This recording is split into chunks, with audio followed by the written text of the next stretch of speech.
Merci, Monsieur le Président. Mes chers collègues, alors contrairement à ce qui a été dit, il n'y a pas que la France insoumise qui est critique de cet article, et c'est pour cela d'ailleurs que nous proposons sa suppression. Je l'ai dit auparavant dans nos débats précédents, au niveau national, l'ensemble des organisations de défense des droits humains est très critique et s'oppose à ce projet de loi et en particulier à cet article. Mais vous l'avez peut-être vu, aujourd'hui même, c'est au niveau international des Nations Unies qu'il y a eu une communication justement sur les points que nous avons abordés et que nous allons aborder aujourd'hui.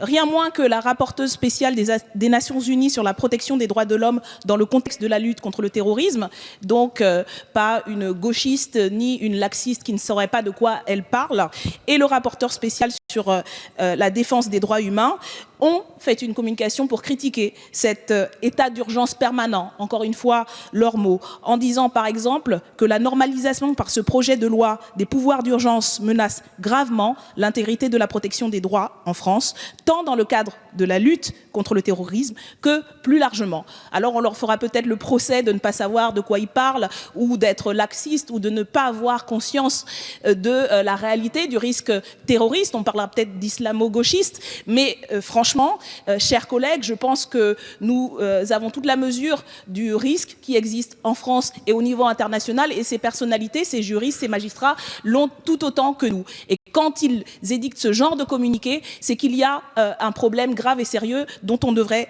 prendre compte. Sur cet article en particulier, mes collègues l'ont déjà indiqué, nous avons une stratégie d'enrobement avec effectivement le terme de visite et saisie qui mélange d'ailleurs différents termes administratifs. Nous avons une série de fragilités juridiques.